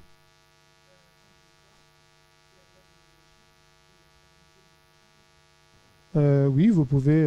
Alors dans ce cas-là, c'est peut-être une tâche humaine spécialisée qu'il faudrait pour pouvoir spécifier dans un fichier de properties, par exemple, différentes adresses IP. Oui. Là, ça demanderait un peu plus de travail alors. Parce que si vous avez différents cas de figure, il faut pouvoir les gérer. Alors, donc là, donc le déploiement, c'est le cas jar dont je parlais. Maintenant, alors ici, je dois fermer l'éditeur. Alors ici, c'est, donc j'ai peut-être été trop vite, dans Process Management, le premier ici, c'est ma liste des process. Donc j'en ai qu'un moi, dans ma démo. Mais si j'avais plusieurs BPM, je les aurais tous ici. Ce n'est pas des instances ici, c'est juste le dessin en fait, la représentation du dessin. Je voudrais, avec, bon, il y a des infos dessus ici, je voudrais démarrer une instance. Donc voilà, créer une instance de ce process. Et donc ça se fait, en tout cas dans l'IHM, comme ça. Donc comme je disais, tout ce que je fais ici par des clics, ça se fait par de l'API de la même façon. Enfin, de la même façon, il faut écrire le code, mais vous pouvez, la fonctionnalité existe via l'API. Alors, je démarre. Donc, les formulaires que j'ai faits font que il s'attend à des données ici. D'accord? Donc, alors moi, je voudrais... Il ne faut pas que je me trompe dans les trucs. Alors ici, évidemment, il y a du métier derrière. Par exemple, là, je vais remplir les champs pour que ça marche. Je n'ai pas envie de me tromper pour le moment. Donc là, il faut savoir que la logique métier, c'est-à-dire dans cette appli, qui est un peu bidon, mais c'est bon pour une démo, le numéro de sécu, il doit être sur 9 chiffres. Donc, je vais faire en sorte que ça marche.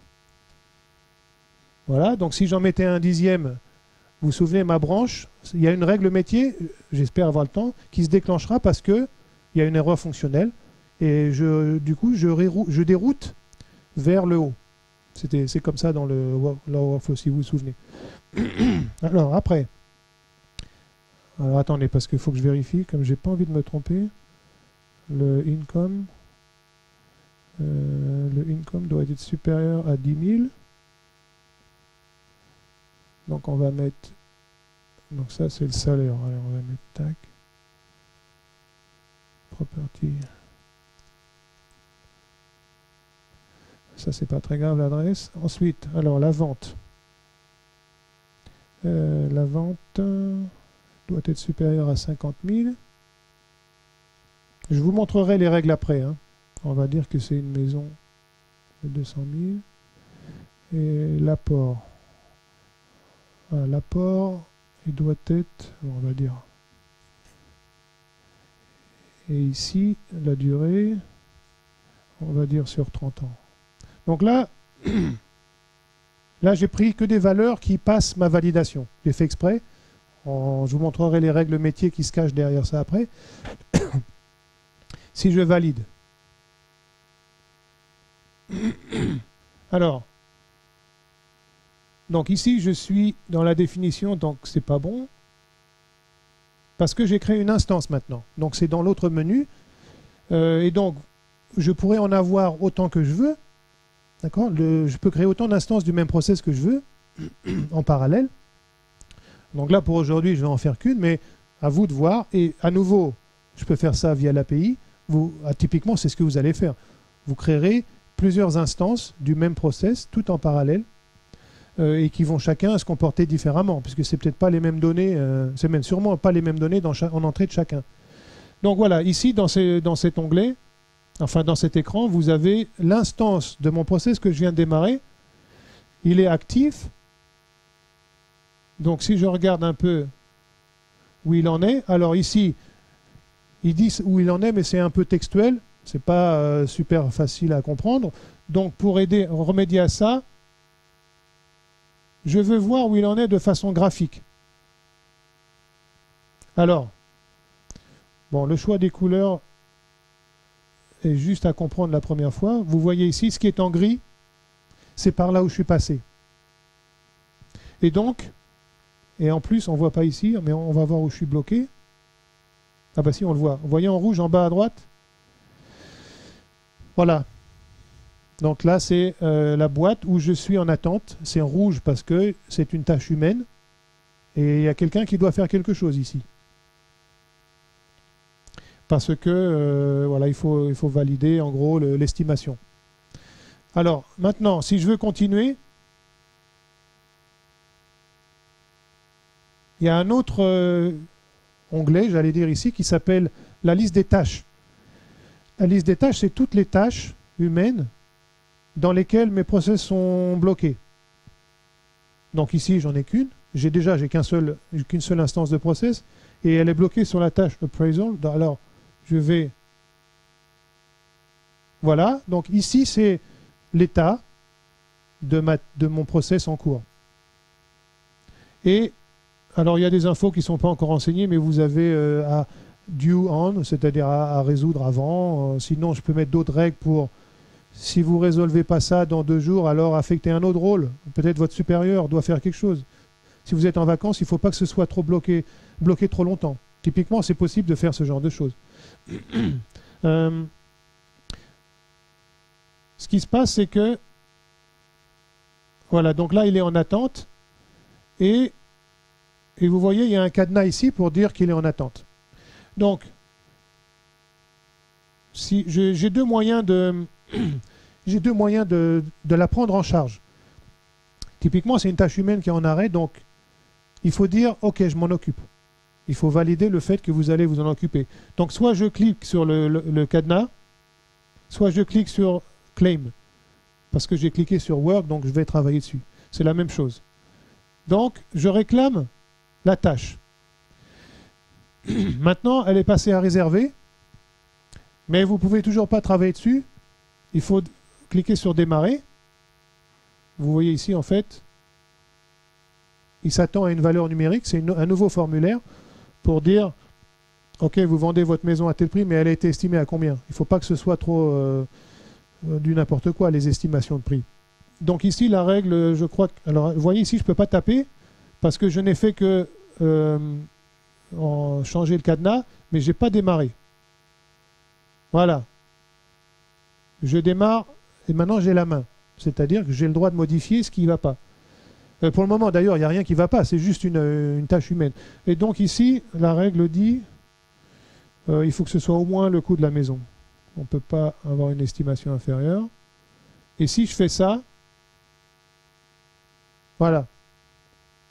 Je suis sorti du flow. Je n'ai plus de tâches.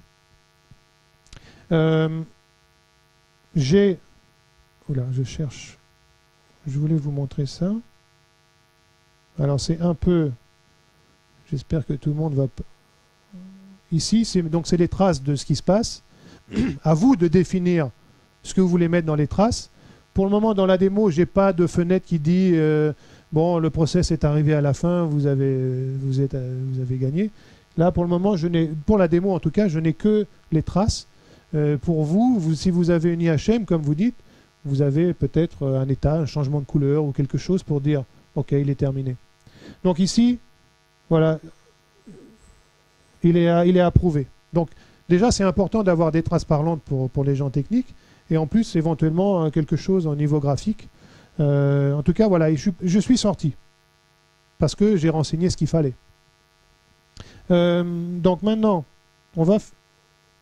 je pense que ça va être ma dernière manip. Je voudrais aller dans une autre branche. Alors, et avant d'aller dans une autre branche, je voulais juste vous montrer, je vais faire échouer par exemple le numéro de sécu. Alors si je me souviens bien, attendez, c'est le dernier.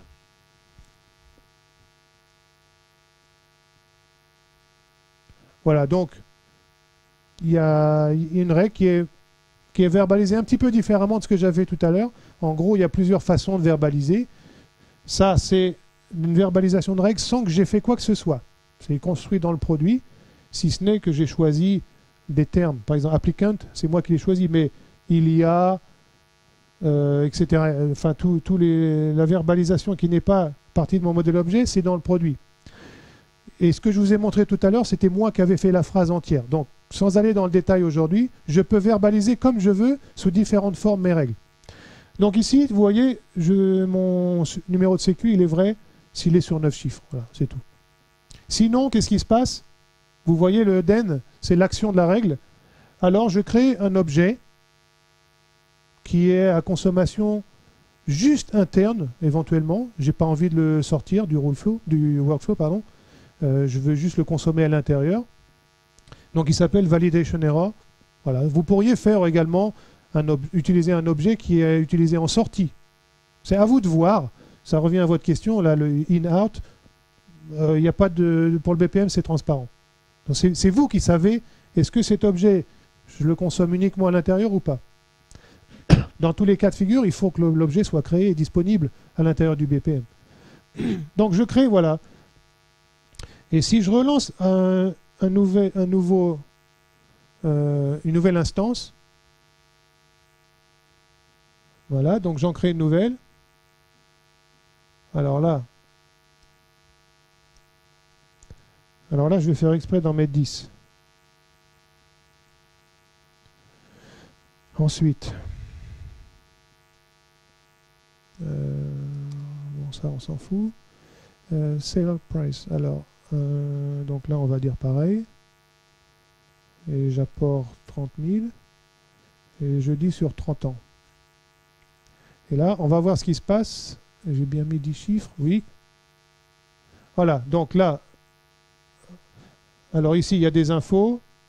Bon, vous voyez ici, je vais vous montrer graphiquement, mais vous voyez ici, il est passé par un autre chemin. Les splits, en fait, ce sont les branchements, hein, ce sont les croix, les diamants avec des croix. Et vous voyez ici, je suis en attente de correction de données. Et on le voit mieux comme ça. Voilà, le gris avec le rouge montre que je suis passé par là et je suis arrêté ici. D'accord, c'est clair pour tout le monde, c'est assez facile. Alors ici, la démo fait que je n'ai pas d'infos visuelles pour me montrer qu'est-ce qui ne va pas. Mais ça pourrait être fait dans vos applications. D'ailleurs, il le faudrait éventuellement. Si vous avez une IHM, il faut lui dire quel est le champ qui a pas été bon. Là, actuellement, c'est juste transmis dans les logs. Et donc, si on voit le log, quelque part, j'ai une règle. Voilà. Là, il va falloir me faire confiance. Le fait que cette règle s'exécute fait que mon numéro de sécu, il n'est pas bon. Voilà. Donc,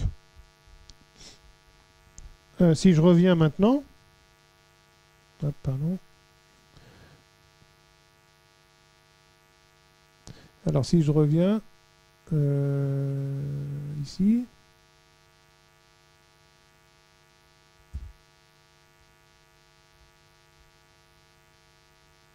voilà. Donc, là, pareil, je dois réclamer le fait que je vais modifier. Je dois la démarrer et j'enlève le 0.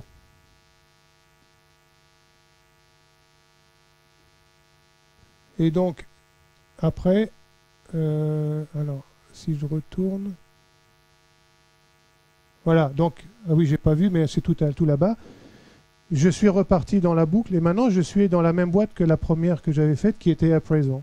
C'est-à-dire que j'ai passé la validation, j'ai passé, qu'est-ce qu'il y avait d'autre? Il y a des envois, il y a des instructions de script entre, qui génèrent pas d'erreur. Je n'ai pas de branchement dessus, mais je suis allé à la même boîte que tout à l'heure. Si je reviens ici, hop, et je vais à nouveau regarder. Voilà, je suis à nouveau en bas. Voilà, et pareil. Donc je ne vais pas vous montrer tous les cas de figure, mais voilà comment ça marche, grosso modo. Tout ce que, à nouveau, je répète, tout ce que j'ai fait ici par clic, vous faites la même chose via l'API pour l'invoquer depuis votre appli.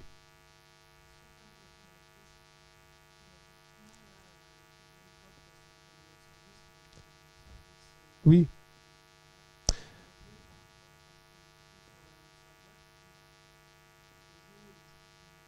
Oui, tout à fait. Alors oui, effectivement, je vais peut-être manquer de temps, mais je voulais vous montrer ça. Je sais pas, il me reste combien de temps? C'est presque fini. Ouais, mais ça va peut-être être un peu long. Donc, en fait, oui, je peux arrêter le web service. Ici, c'est un web service dont c'est le rôle admin qui gère ça.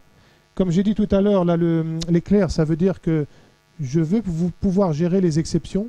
Donc, une anomalie du web service, typiquement, il ne répond pas. Donc, je veux qu'un administrateur vérifie par une tâche humaine troubleshoot que mon web service est défectueux. Et donc, une fois qu'il le répare, eh bien, ça repart dans la boucle. Donc là, c'est une intervention humaine, hein, la réparation du web service. Je ne sais pas si ça répond exactement à votre question, mais le fait de repartir dans la boucle fait que la personne qui a réparé le web service a cliqué sur Claim et Start et il a fait quelque chose.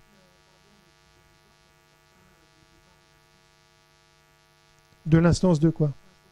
Mais non, mais ça dépend de votre flèche. C'est vous qui décidez où ça repart. Ici, là, je repars pas de zéro, je repars juste de là. C'est-à-dire, en gros, je retourne là. Là, ça ne fait rien, hein, ça n'est que des branchements. Sur les flèches, ici, où il n'y a pas de confusion, je n'ai pas de condition. La condition, c'est quand j'ai une flèche qui s'éclate en deux. Par exemple, là, là et là. Là, si vous lui mettez rien, en termes de code derrière, de conditions, il va râler. Il ne va pas déployer. Ici, par contre, je n'ai pas le problème. Je n'ai pas de flèches qui partent dans deux sens différents de cela. Donc ici, je n'ai pas de condition, c'est forcément par là que je vais. C'est juste une distinction à savoir quand il y a un branchement ou pas. Et après, quand je reviens ici, ben voilà, c'est traité automatiquement, ça repart là, parce qu'il y a un admin qui a réparé le web service. Voilà, c'est aussi simple que ça. Dernière chose que je voulais montrer.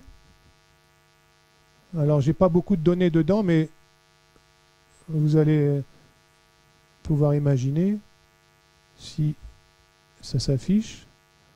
Voilà, donc ce sont des statistiques sur ce que je viens de faire. Alors, moi, tout ce que j'ai fait ici dans la démo, c'est en mémoire. Donc, je n'ai pas d'historique parce que je n'ai pas configuré pour que ça soit persistant. Vous vous souvenez, tout à l'heure, j'ai parlé de data persistance. Je ne parlais pas de données, je parlais de mes états. Donc, moi, ce n'est pas actif parce que je fais tout en mémoire. Si j'arrête mon serveur, je perds tout. Donc, pour une démo, ça va. Pour une appli, ça ne va pas. Donc, il faut faire de la persistance avec une base de données derrière pour persister tout ce qui s'est passé dans mes process. Et donc, moi, vous voyez, depuis ce matin, j'en ai démarré 3. Donc voilà, et en plus, j'en ai qu'un, donc c'est le camembert, il est plein. Si vous avez plusieurs BPM, il s'affiche de différentes couleurs. Vous avez des informations voilà, de runtime, il y en a beaucoup, beaucoup. Il y a même, je peux même scroller. Et vous avez des tabs, vous avez des informations par date. Voilà, donc c'est pas très pertinent avec si peu de process avec ce que j'ai fait, mais avec quelque chose un serveur qui ne tombe pas et qui est persisté, vous avez des informations sur plusieurs jours, plusieurs semaines pertinentes. Oui, vous pouvez faire vos propres rapports. Et vous pouvez même avoir de l'affichage à vous. Oui, ça revient à votre question en fait. Voilà. Alors je crois que j'en ai terminé. Je n'ai plus à moins d'avoir oublié. Oui, j'ai parlé de déploiement. Artefact, non. Je crois que j'ai terminé pour la démo. Si vous avez des questions, je serai content de vous répondre.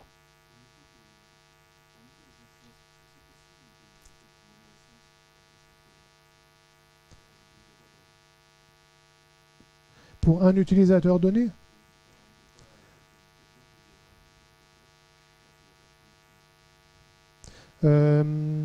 Oui, c'est possible. En fait, on a 3 différents types de process. Et donc, l'un des 3 correspond à ce que vous dites. Alors, il y en a un, c'est un singleton. Il y a, je ne me souviens plus des noms exacts, mais il y a 3 types de process différents. La finalité d'en avoir 3, c'est que justement, on veut pouvoir gérer la concurrence, les accès concurrents, et typiquement les profils, oui. J'ai pas mis ça dans le transparent parce que c'était vraiment un peu trop technique, mais il y a ces 3 fonctionnalités-là. Je vous invite à regarder dans la doc, je vous enverrai s'il faut. Comment ça s'appelle? Je me souviens que du premier, singleton, mais voilà, c'est pour gérer ce cas de figure. C'est bon pour tout le monde? Ah.